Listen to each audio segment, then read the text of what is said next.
Hello viewers, আসসালামু আলাইকুম। তামান্না blog and মোরের আরও একটা ভিডিওতে আপনাদের সবাইকে ওয়েলকাম করছি। নতুন দিনের আরও একটা নতুন ভিডিও নিয়ে বরাবরের মতো আপনাদের সাথে আছি আমি তামান্না, বলছি চট্টগ্রাম থেকে। আশা করি কাছে দূরে যে যেখান থেকে আমার ভিডিওটি দেখা শুরু করেছেন সকলেই ভালো আছেন। আলহামদুলিল্লাহ, আপনাদের দোয়ায় ও আল্লাহর অশেষ রহমতে আমি আমার পরিবার সহ বেশ ভালো আছি।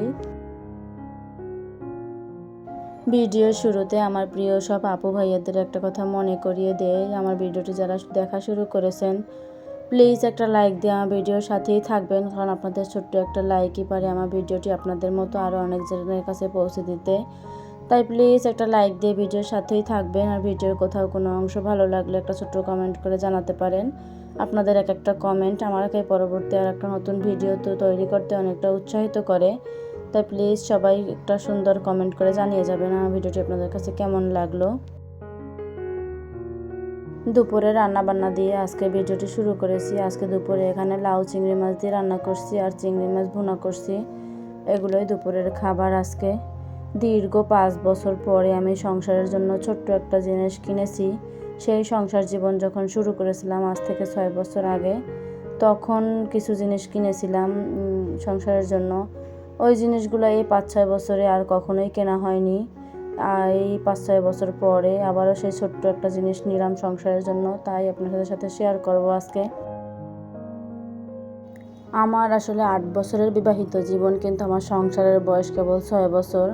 কারণ এর আগে 2 বছর আমি যখন ইন্টারে ফার্স্ট ইয়ারে পড়ি তখন আমার বিয়ে হয়েছিল। আমি তখন বাড়িতেই থাকতাম, একেবারে ইন্টার শেষ করে তারপরে চট্টগ্রামে এসেছি। এর আগে মাঝে মাঝে আসতাম, বেড়াতাম, কিন্তু এভাবে সংসার কখনোই পাতা হয়নি এর আগের 2 বছর। এর আগের 2 বছর আমি বেরিয়েই খেয়েছি এক প্রকারে, কারণ তখন পড়াশোনা নিয়ে অনেকটাই ব্যস্ত ছিলাম, সংসারের দিকে আর তখন ওইরকম কোনো ছিল না। আর প্রথম বিয়ের পরে আর ওরকম সংসারের প্রতি কোনো টানও ছিল না এক কথায় বলতে গেলে।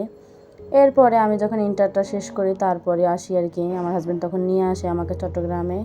এর আগে উনি চট্টগ্রামেই থাকতো, একেবারে পড়াশোনা থেকে শুরু করে চাকরি সব কিছুই এখানেই করেছে আর কি।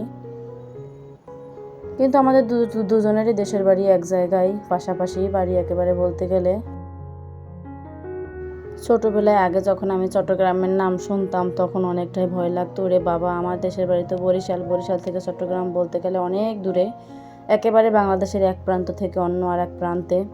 তখন মনে করতাম আল্লাহ এত দূর মানুষ কেমন করে থাকে, কিন্তু আমার ভাগ্যেও যে আসলে এই শহরই আছে তা আমার আসলে জানা ছিল না। ভাগ্য যেদিকে টানে মানুষকে ওই দিকেই যেতে হয়, কিছুই করার থাকে না। আমারও ভাগ্য ছিল এত দূরে থাকা, তাই এত দূরেই থাকতে হচ্ছে। মন চাইলেও বাড়িতে যেতে পারি না, বা মন চাইলেই কাউকে দেখতে পারি না। মাঝে মাঝে অনেক খারাপ লাগে এজন্য, কিন্তু নিয়তি, কিছুই করার নাই। এখানে যখন ভাগ্য আমার লিখে রেখেছে, যতদিন এখানে রিজিক আছে আমার কপালে ততদিন এখানে থাকতে হবে। রিজিক ফুরিয়ে গেলে অবশ্যই আমার গন্তব্যে আমাকে আবার চলে যেতে হবে। তাই এভাবে মন খারাপ করারও কিছু নাই, বা খারাপ লাগানোরও কিছু নাই, কিন্তু তাও মাঝে মাঝে লাগে যে এত দূর থেকে যাইতে আসতে একেবারে 2-3 দিন লেগে যায়। এত দূরে জার্নির ভয়, বাড়ির থেকেও এরকম কেউ আসতে চায় না। মাঝে মাঝে আমার বাবা আসে, তাও অনেক দিন পর পরে। কথা বলতে বলতে অনেক দূরে চলে এসেছি, অনেক কথাই বলে ফেলেছি। আর এদিকে আমার রান্নাটাও হয়ে গেছে। রান্নাঘরটা আমি এখন একটু গুছিয়ে নেব। এই যে আমার রান্নাঘরের এই কর্নারটা ছোট্ট একটা র্যাক আছে, ওই র্যাকটা একদম চুলার কাছে কাছে হয়, বেশি অনেকটা ময়লা হয়ে গেছে। তাই আমি ওইগুলো সব কিছু র্যাকের ভিতরে যা ছিল র্যাকটা সহ সব ধুয়ে মুছে পরিষ্কার করে নিয়েছি।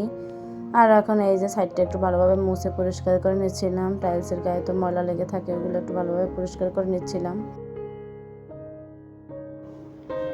এই যে ধুয়ে রেখেছিলাম র্যাক, সাথে এই যে কফি মগগুলো আমি ধুয়ে পরিষ্কার করে নিয়েছি।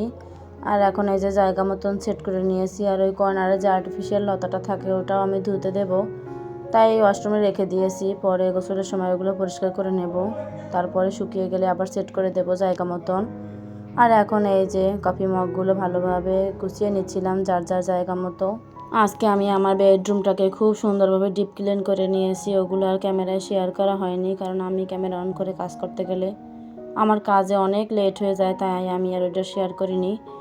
এই যে বলেছিলাম যে দীর্ঘ 5 বছর পর সংসারের জন্য ছোট্ট একটা জিনিস নিলাম। এই যে আমি এই পর্দাগুলোর কথাই বলছিলাম। আমি এই যে আমার পুরনো পর্দাগুলো, এগুলো আমি একদম আমার সংসার জীবনের শুরুর দিকে কিনেছিলাম। এরপরে আমি আর কোনো পর্দা কিনিনি। কারণ আমার এই বাসাটা খুবই ছোট, কারণ এখানে কোনো কিছু ওইভাবে সুন্দরভাবে সেট করলেও অত বেশি ভালো লাগে না, একদম ঘিঞ্জি লাগে দেখতে। সেই জন্য আমি আর কোনো পর্দাও কিনি না, কিছুই কিনি না এখানের জন্য। আর এই যে ছোটো পর্দা দেখে অনেকেই ভাবতে পারেন যে এত ছোটো পর্দা কেউ এখন আর কেনে। আমার বেডরুমটা ছোটো হওয়ার কারণে পর্দাটা রাখার যে একটা স্পেস দরকার হয় খাটের পাশে, ওই স্পেসটা আমার নেই, যার জন্য আমি পর্দা আর বড় নেই না জানালার জন্য। কারণ যদি খাটের উপর একদম এক জায়গায় জড়ো হয়ে থাকে পর্দাগুলো দেখতে অনেক বাজে লাগে, তার থেকে ছোটো পর্দাই আমার কাছে ভালো মনে হয়েছে। তাই আমি এই ছোটো পর্দাগুলোই নিয়েছি। বাসাটা যদি কখনো চেঞ্জ করি তখন ইনশাআল্লাহ আবার চেঞ্জ করে নেব এগুলো। তাই এই যে আমি আমার বেডরুমটা দুপুরের সময় ডিপ ক্লিন করে নিয়েছিলাম, তখন আর বেডশিটটা পারার মতো সময় হয় নাই। অন্যান্য কাজগুলো করতে করতে অনেক সময় লেগে গেছে। আর আমার হাজব্যান্ড যেহেতু লাঞ্চে বাসায় খায়, তাই আমাকে টাইমটা ওইভাবে একটু মেনটেন করতে হয়, তার জন্য সব কাজ একসাথে আমার হয়ে ওঠে না। এই যে আর এখন সন্ধ্যার দিকে আমি বেড কভারটা পেতে নিচ্ছি, ভালোভাবে গুছিয়ে নিচ্ছি। আর এই যে পর্দাটা একটু শেয়ার করলাম আপনাদের সাথে, যদিও একদম নর্মালি একদম, তাও কেমন লাগছে আপনাদের কাছে অবশ্যই জানাবেন। আজকের মতো এখান থেকেই বিদায় নিচ্ছি।